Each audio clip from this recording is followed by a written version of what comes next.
Assalamualaikum warahmatullahi wabarakatuh. Tuan-tuan, saudara-saudara, ibu-ibu dan bapak-bapak yang sudi mendengarkan keterangan agama yang saya berikan di dalam kaset ini. Moga-moga Tuhan melimpahkan, mengurniakan rahmat dan nikmat-Nya kepada kita semuanya. Saya akan membicarakan suatu ayat yang bertemu di dalam surat Al-Baqarah. Bunyinya, Allahu waliyul ladzina amanu yukhrijuhum minadh dhulumati ilan nur walladzina kafaru awliya'uhumut taghut yukhrijunahum minan nuri ila dhulumat. Artinya, Allah adalah menjadi pemimpin bagi orang-orang yang beriman, orang yang mempunyai kepercayaan yang teguh. Dan Allah, apabila orang itu telah betul-betul menganggap Allah menjadi pemimpinnya, Allah pun menjamin mengeluarkannya daripada gelap gulita kepada terang benderang. Gelap gulita kebodohan kepada kecerdasan. Gelap gulita kehidupan tak tentu arah kepada tujuan yang sejati. Sebaliknya, orang yang kafir yang tidak percaya kepada Allah, maka sebaliknya yang terjadi, daripada terang benderang dia akan dipimpin oleh taghut, oleh kekuasaan-kekuasaan yang bukan bersandar kepada Allah. Yang demikianlah yang akan mengeluarkannya daripada terang benderang kembali ke dalam gelap gulita. Oleh sebab itu, rohani manusia itu adalah melalui di antara gelap dan terang kehidupan itu, di antara terang dan gelap kehidupan. Kalau sekiranya jasmani kita, kalau sekiranya badan kita yang lahir ini diberi cahaya oleh matahari yang terbit di waktu pagi, yang terbenam di waktu sore, rohani kita pun diberi juga terang oleh suatu yang lebih terang dari matahari, yaitu petunjuk dan hidayat Tuhan. Di dalam Al-Quran, Tuhan memberikan bujukan, memberikan jiwa besar kepada orang-orang yang beriman itu. Tuhan bersabda, La tahinu wa la tahzanu wa antumul a'launa in kuntum mu'minin. Engkau ini adalah orang yang tinggi kalau engkau tetap memegang kepercayaan kepada Allah Subhanahu wa ta'ala. Di dalam perjuangan hidup di dunia ini, perjuangan antara yang hak dengan yang batil, antara gelap dengan terang, antara keyakinan dan keraguan, manusia berjalan di sekitar itu. Di kiri dan di kanan kita berjumpalah gelap dan terang itu. Maka diberilah pedoman manusia tadi. Apa pedoman? Walaupun bagaimana hebatnya, geloranya, tofannya, halim bubunya, ombaknya dan gelombangnya kehidupan itu, manusia mesti teguh berpegang kepada iman. Sebab kehidupan di dunia itu menurut peraturannya ialah tidak ada yang tetap. Yang tetap itu ialah berubah. Berubah itulah ketetapan yang ada dalam dunia.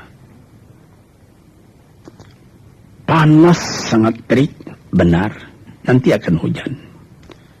Hujan sangat lebat, benar, nanti akan panas.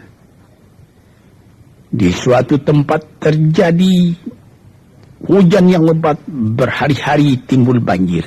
Iya, banjir itu tidak tiap hari, nanti dia kering lagi. Di laut pun demikian pula. Ada pasang naik, tergenang ke atas. Besok pagi air itu sudah kering lagi, surut pasang. Begitulah kehidupan di dunia itu.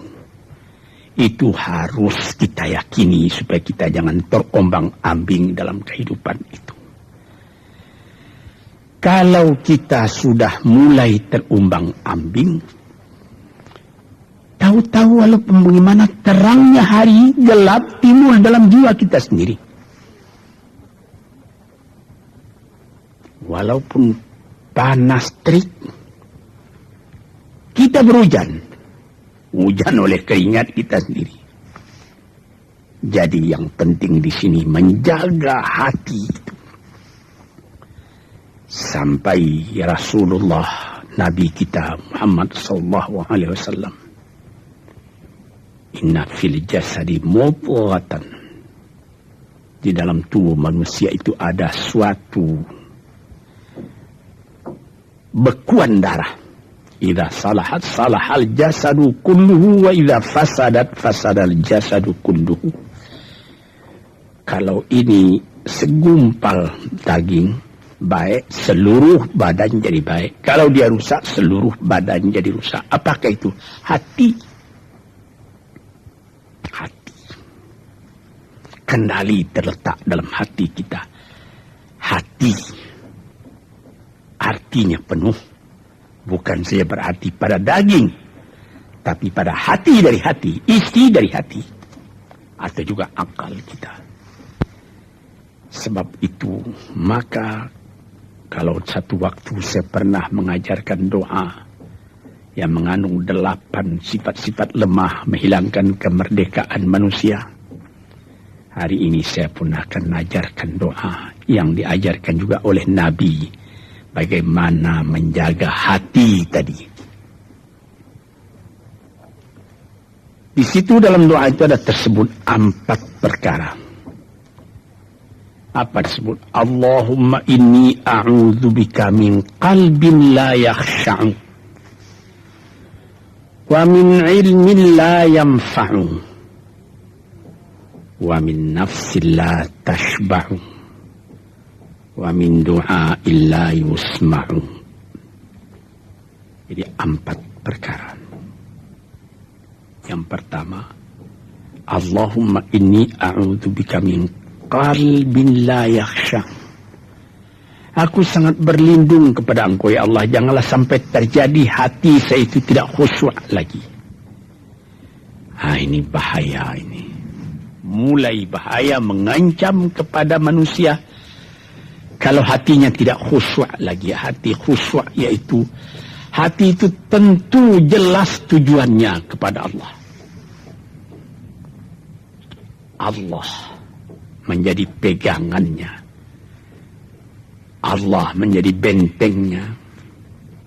Allah menjadi ingatannya. Allah menjadi tujuannya. Dan kepada Allah dia kalau sembahyang menghadapkan diri, menghadapkan hati, maka permohonan kita yang pertama kepada Tuhan, ya Tuhanku, janganlah sampai hati saya ini tidak khusyuk lagi. Sebagai orang Islam, kita sembahyang 5 waktu. Di dalam Al-Quran dikatakan sembahyang itu ialah khusyuk, terpadu ingatan kepada Tuhan. Tapi kalau kita sudah, hati itu sudah mulai ditumbuhi penyakit, walaupun sembahyang, mulai sejak Allahu Akbar, pikiran sudah menjalar kepada yang lain.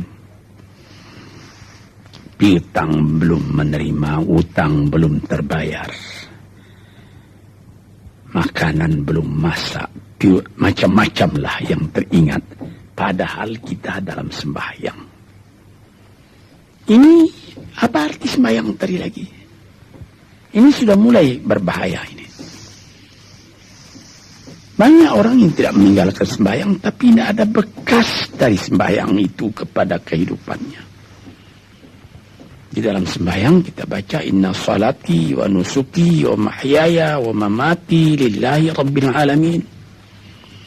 Sesungguhnya sembahyangku dan ibadatku dan hidupku dan matiku sama sekali terserah kepada Allah. Ini dirasakan dalam hati, bukan cuma disebut di dalam mulut. Sebagaimana dikatakan, bukan jadi lip and service sebagai seput tangan penggosok-gosok mulut, bukan begitu. Yang dari hati. Kalau sudah dari hati yang khusyuk, ini berbekas kepada kehidupan. Aku tak takut menghadapi segala keadaan dalam hidup, sebab hatiku bertali dengan Tuhan. Dari Tuhan aku datang, kepada Tuhan aku akan kembali. Ini namanya hati yang khusyuk. Tapi kalau sekiranya bacaan tetap fasih, tapi tidak ada lagi dari hati, melainkan rutin saja. Sembahyang 5 waktu sehari semalam, tapi tidak merubah kepada perangai, tandanya sembahyang tadi tidak khusyuk. Ini yang pertama kita minta kepada Tuhan.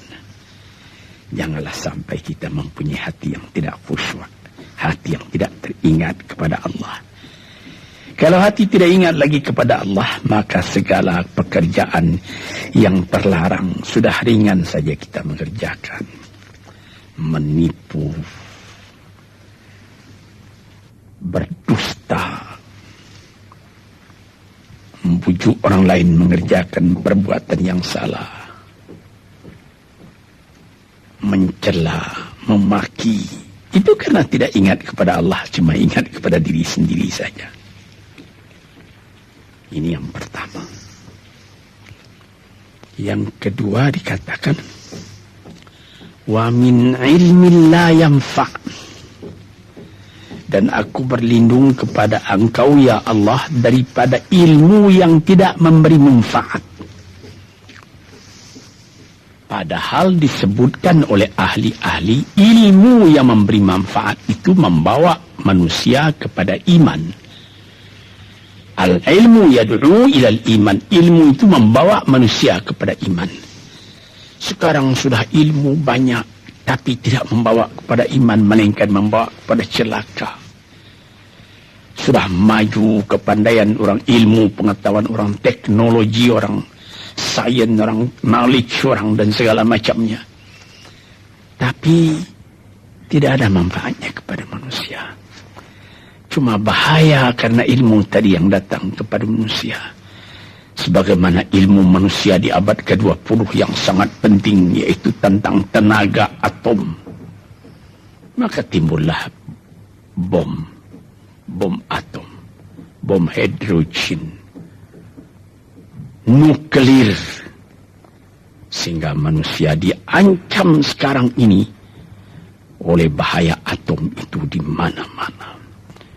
Apabila kita lihat di televisi, bagaimana mengadakan demonstrasi di Australia, di Jerman Barat, di tempat-tempat yang lain, melihat bagaimana bahaya atom itu kalau terjadi perang dunia yang ketiga.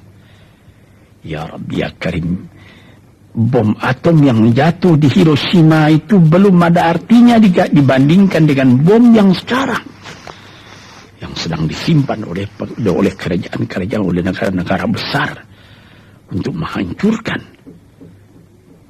Ini ilmu ini.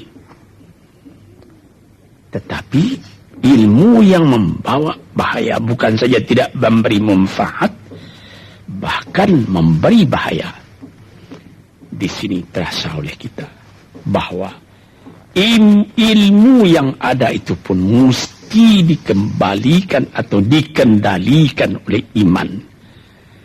Kalau tidak, maka nyawa manusia ini akan dipandang sebagai sampah saja.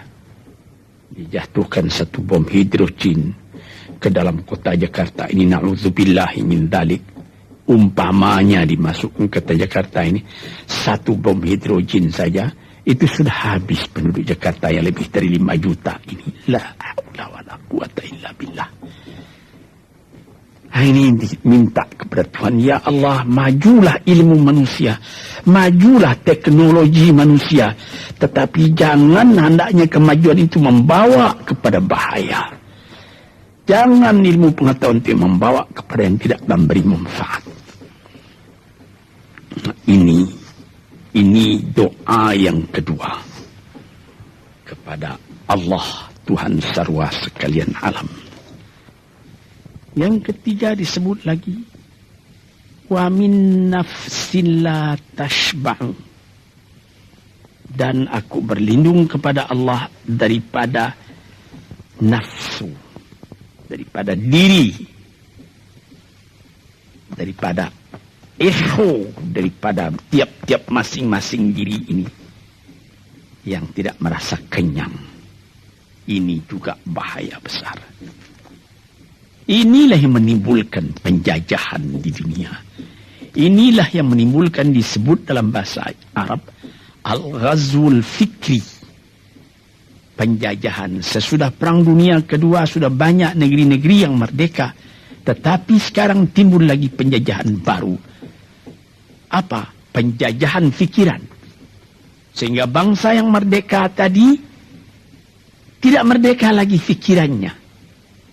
Dia merdeka di dalam meniru kepada bangsa yang lebih kuat. Itu namanya terjajah juga. Jadi tuan-tuan yang terhormat, apa pangkalnya ini? Daripada nafsu serakah manusia. Nafsu serakah manusia sebagaimana tersebut di dalam hadis. Lau kana libni adama wadiyani min dhahabin labtagha thalithan.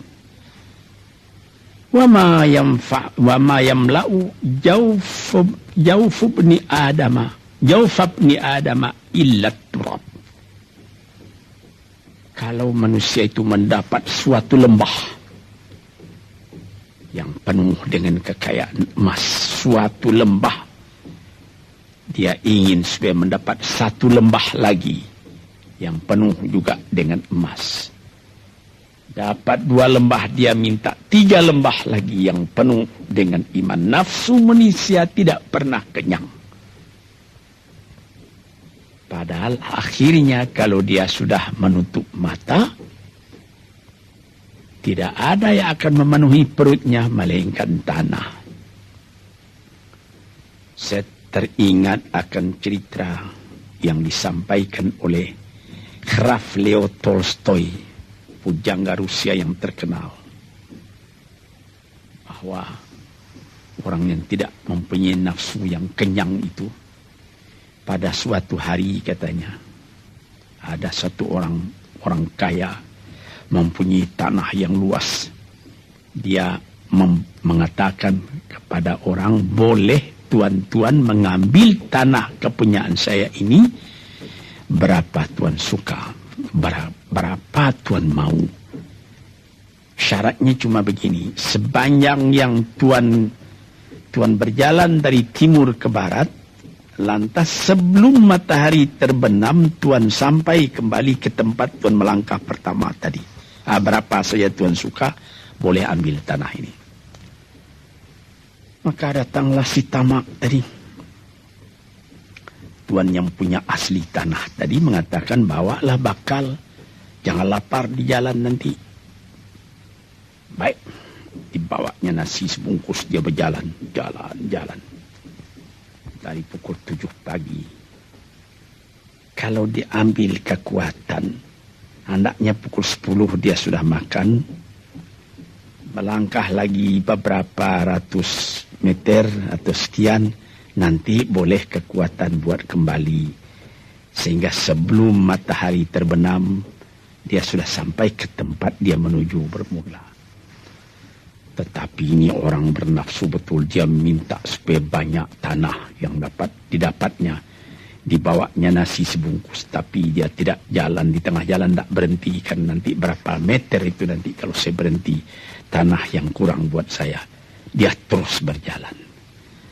Dia tidak ingat bahwa kekuatan masa pergi yang lebih cepat dengan kekuatan masa pulang yang lambat itu dia tidak taksir. Dia berjalan saja cepat-cepat. Sudah pukul 1 hari, sudah jauh perjalanan. Lantas nanti kembali. Kelemahan badan, kondisi dan suatu situasi tidak sama lagi. Tidak secepat dia pergi dahulu lagi dia pulang kembali. Maka bukan pukul 7 dia sampai, atau pukul 5 sore tadi dia sampai ke tempat dia berjalan bermula, karena dia jalannya sudah lunglai, kaki sudah penat, badan sudah letih. Kira-kira baru pukul 2 dia tidak dapat berjalan lagi karena sudah lapar. Dia coba makan sedikit pun tidak bisa lagi seenak makan yang tadi. Habis makan pun dia berjalan lagi. Pukul 3 dia terhenti. Jauh lagi baru sampai tempat yang pertama. Menurut syarat yang diberikan oleh mempunyai tanah yang pertama, kalau engkau tidak sampai ke tempatmu yang pertama tadi sorenya, tanah ini tidak engkau dapat lagi semua. Memang tidak sampai dia. Pukul 4 dia sudah berhenti berjalan, tidak kuat lagi. Mata sudah gelap. Akhirnya karena terlalu capai, terlalu penat, mati dia di tengah jalan. Berapa dia dapat tanah tadi lagi? Cuma sepanjang badannya untuk kuburannya, yang lain tinggal semua. Ini satu misal yang dibawakan oleh Graf Leo Tolstoy, yang sesuai dengan hadis Nabi tadi, nafsul la tashba, diri manusia yang tidak pernah merasa kenyang. Kita berkehendak tidak berbatas, tapi tenaga kita sendiri berbatas. Ini kerap kali tidak difikirkan oleh manusia. Dia punya angan-angan, dia punya macam teori yang dikeluarkan. Dia lupa bahwa nanti tenaganya itu akan terbatas karena sakit, karena lapar, karena tua. Sebagaimana pepatah dari nenek moyang kita, tanda-tanda dikirimkan lebih dulu bahwa kita tidak akan lama lagi di sini. Apa? Rambut, gigi, mata sudah mulai kabur. Uban sudah mulai bertabur. Gigi sudah mulai gugur. Kulit sudah mulai kendur. Kalau mata sudah kabur, uban sudah bertabur, gigi sudah gugur, kulit sudah kendur, sudah 4 perkara. Yang kelima ialah pintu kubur. Nah, ini kerap kali manusia lupa yang demikian. Sebab itu dikatakan, ya Tuhanku, janganlah sampai aku ditumbuhi oleh penyakit nafsu yang tidak mau kenyang-kenyang itu. Nah ini, kemudian itu timbul lagi doa yang keempat. Disebutkan di situ, wa min du'a illa yusma'. Ini lebih berbahaya lagi. Ini sudah puncak dari bahaya. Apa artinya? Dan aku berlindung kepada Engkau ya Allah, daripada doa yang tidak didengar lagi. La ilaha illallah. Mendoa ya Allah, kasih aku ini, kasih aku kesempatan, tapi tidak didengar lagi. Tuan-tuan, para pendengar kasetku yang tercinta, ada tersebut dalam hadis Nabi, wa malbasuhu haramun, wa mashrabuhu haramun, wa ghudhiya bil haram. Ya Rabb, ya Rabb, fa'anna yustajabulah. Ash'asa, aghbara. Badan sudah penuh dengan kotoran, penuh debu. Yang mudu ilaihi ila sama, menadahkan tangan keduanya ke langit. Ya Rabbu, ya Rabbu, ya Tuhanku, tolong aku, ya Allah, bela aku. Padahal yang dimakan haram, yang diminum haram, dibesarkan dengan yang haram. Fana yustajabulah. Dengan jalan apa Allah Ta'ala akan mengabulkan doa itu? Badan kotor menghadap kepada yang bersih, meminta diberi kebersihan. Bagaimana caranya? Tuan-tuan yang terhormat, pernah dalam Quran Tuhan mengatakan, la yanzuru ilaihi wa la yukallimuhum Allah wa la yanzuru ilaihi. Allah tak mau mengajak dia bercakap dan Allah tidak memandang kepada dia. Saya sendiri dengan segala kerendahan hati mengatakan bagaimana beratnya kita bertemu dengan seorang orang besar. Lalu dia mengulurkan tangan kepada kita. Tapi mata kita tidak dilihatnya. Sengsara rasanya. Bagaimana dengan Tuhan kalau Tuhan tak mau melihat kita? Nah, sebab itu para pembaca, pendengar kaset yang tercinta, berdoalah kepada Tuhan supaya hati kita selalu terbuka.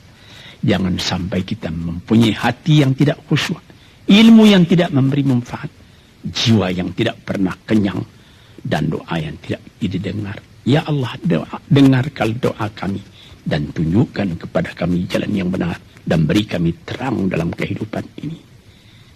Yang keempat ialah wa min du'a illa yusma'. Dan aku berlindung kepada Engkau ya Allah, jangan sampai doaku tidak terdengar, tidak didengar oleh Tuhan.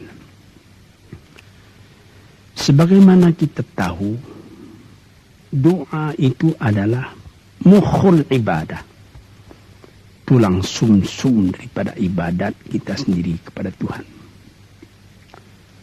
Segala perbuatan kita patrikan dengan doa, dengan harapan mudah-mudahan diizinkan oleh Allah.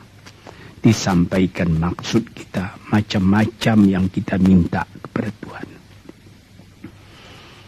Tapi kalau doa itu sudah tak diperdulikan lagi oleh Tuhan, apa celaka kita, apa daya kita, apa upaya kita? Di sini kita melihat apa sebab maka doa tidak didengar oleh Tuhan, tidak diperkenankan oleh Tuhan. Tentu saja bukan dari salah Tuhan, melainkan dari salah kita sendiri. Di dalam Al-Quran dikatakan, Iyyaka na'budu wa iyyaka nasta'in. Al-Fatihah tersebut, kepada Engkaulah kami menyembah, ya Allah, dan kepada Engkau kami minta tolong. Tapi dengan tidak sadar, kerap kali kita berbuat terbalik. Iyyaka nasta'in wa iyyaka na'budu, kepada Engkau kami minta tolong, lalu kepada Engkau kami menyembah. Minta tolong dulu baru menyembah. Minta tolong banyak-banyak tapi terima kasih tidak ada. Tentu saja tidak didengar oleh Tuhan. Di dalam satu hadis tersebut, Asy'atha ar-rabbara yamuddu yadayhi ila as-sama'i ya Rabbu ya Rabbu, wa mat'amuhu haramun wa mashrabuhu haramun wa malbasuhu haramun wa ghudhiya bil haram fa anna yustajabulah. Badan sudah kotor, sudah berkerunyut, kesusahan, kegelisahan kehidupan terbayang kepada tubuh sendiri. Lalu menadahkan tangan ke langit meminta kepada Allah, ya Tuhanku, ya Tuhanku. Bagaimana Tuhan bisa mengabulkan? Dengan pikiran yang kotor engkau menghadap kepada Tuhan. Kalau tidak terkabul, jangan Tuhan yang disalahi. Hatimu sendirilah salah. Apa yang kau perbuat dalam kehidupan ini? Di mana terdesak engkau ingat kepada Tuhan. Di zaman kesenangan engkau lupakan Tuhan. Di dalam mendapat percobaan engkau merengek mengadu kepada Tuhan. Jiwa yang seperti ini janganlah sampai timbul pada diri kita sendiri. Saya sudah mengalami apabila saya berhadapan-hadapan dengan orang besar. Saya ingin dia menghadapkan matanya kepada saya. Apa kabar saudara? Kabar baik. Dia lihat mata saya lihat mata dia. Tapi kalau ketika dia bersalam dengan saya, dia melihat kepada orang lain, bukan main sakit hati saya. Apa salah saya maka dia begitu? Mengapa tidak saya yang dipandang? Sedangkan dengan sesama manusia lagi begitu perasaan kita. Bagaimana dengan Tuhan? La yanzuru ilaihim wa la yukallimuhum. Allah tidak memandang sebelah mata kepada Allah, kepada kita. Allah tak mau cakap, tidak mau bercakap dengan kita sepatah pun. Langit mana tempat kita bernaung, bumi mana tempat kita berpijak kalau sudah demikian keadaannya. Nah, ini yang dijaga tuan-tuan yang terhormat dalam doa keempatnya itu. Hati janganlah sampai tidak khusyuk. Ilmu janganlah sampai tidak memberi manfaat. Nafsu janganlah sampai tidak kenyang. Dan doa janganlah sampai tidak didengar. Saudara-saudara, moga-moga Allah memberikan kepada kita hati yang terang. Sebagaimana ayat yang mula-mula saya sebut tadi. Allahu waliyul ladzina amanu yukhrijuhum minadh-dhulumati ilan nur. Allah lah jadi pemimpin bagi orang yang beriman. Sehingga dari gelap gulita dibawa dia oleh Tuhan kepada terang benderang. Walladzina kafaru, tetapi orang-orang yang sudah tidak ada kepercayaannya kepada Tuhan. Auliya'uhumut taghut, yang menjadi pemimpinnya bukan Tuhan tapi setan. Dia akan membawa orang itu daripada terang benderang ke dalam gelap gulita. Kita jadi meraba-raba dalam gelap kehidupan. Dalam meraba-raba itu masih ragu entah kemana akan pergi. Maut pun datang. Gelap selalu. Di dunia gelap, di akhirat pun gelap. Na'udzubillahi min dzalik. Hadirin yang terhormat, para peminat kaset ini, moga-moga semuanya ini menjadi kenang-kenangan kepada Tuhan di dalam perjalanan yang jauh, di dalam keistirahatan hidup, sehingga mendapat ketetapan hati dan tumakninah. Assalamualaikum warahmatullahi wabarakatuh.